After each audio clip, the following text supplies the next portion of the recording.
জীবনে কিছু অর্জন করতে হলে যেমন যুদ্ধ করতে হয়, তেমনি পাশেও কাউকে থাকতে হয়। আর যদি নিজের আগ্রহ থেকে কোনো কিছু করেন, তাহলে কখনো বিফলে যাবেন না। কোনো কিছুর প্রতি আগ্রহ আর ভালোবাসা জন্মালেই আমাদের উচিত সে জিনিসটি করা এবং সে জিনিসটিকে নিয়ে ভাবা। রোজার মাসে ঘুম ঘুম চোখ নিয়ে যেন সকালে দিকটা করে চলে যেতে হচ্ছিল আমার পছন্দের একটি জায়গাতে। রিক্সা মামাকে বলছিলাম একটু তাড়াতাড়ি করতে, যেহেতু আমার দেরি হয়ে যাচ্ছে। সাথে সাথে রিক্সা মামাকে তার টাকাটা দিয়ে আমি চলে আসলাম আমার পছন্দের জায়গাটিতে। সেলাই কাজের প্রতি আগ্রহ আর ভালোবাসা যেন আমার দিন দিনেই বেড়ে যাচ্ছে। ভালো লাগা এই জিনিসটিকে নিয়ে আরো কিভাবে আগানো যায় সেই চিন্তা থেকেই যেন আমার এই স্থানে আসা। আর একটি কথা না বললেই নয়, শুধু আগ্রহ আর ভালোবাসা থাকলেই হবে না, যে পথটি আপনি বেছে নিয়েছেন সেটি সম্পর্কে আপনার ধারণাও থাকতে হবে। যেহেতু আমারও কোনো ধারণা নেই, যার কারণে আমার শিক্ষককে নিয়ে যেন আমি চলে গেলাম সেলাই কাজে যাবতীয় জিনিসপত্র পাওয়া যাবে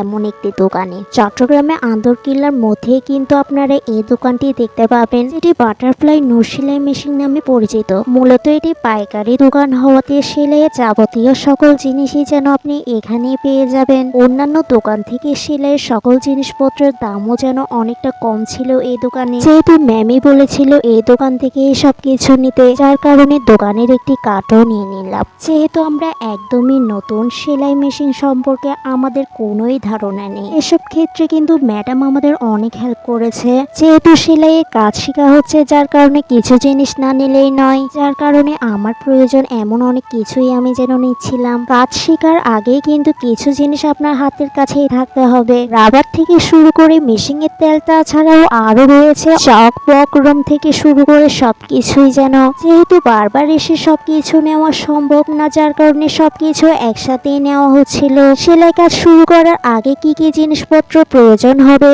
আর এসব জিনিসপত্রের দাম সম্পর্কে জানতে চাইলে তোমরা আমার পেজে এই ভিডিওটি দেখে আসতে পারো, যেখানে আমি সবকিছু ক্লিয়ার করে বলে দিয়েছি।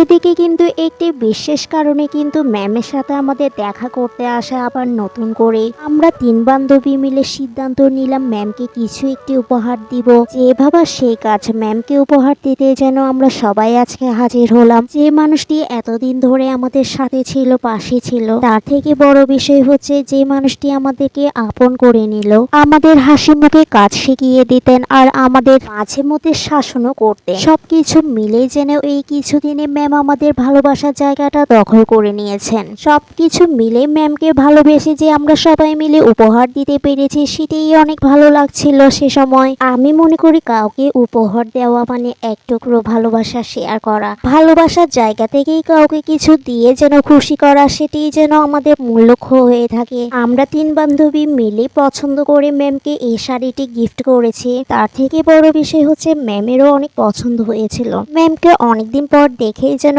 আমরা সবাই মিলে গল্প করছিলাম ম্যামের সাথে। উপহার পেতে কার না ভালো লাগে। আর যদি দেখি আমার বান্ধবী আমাদের জন্য উপহার নিয়ে আসলো, তাহলে তার কোনো কথাই নেই। তাদের দেওয়া এক টুকরো ভালোবাসা পেয়ে যেন আমি অনেক খুশি।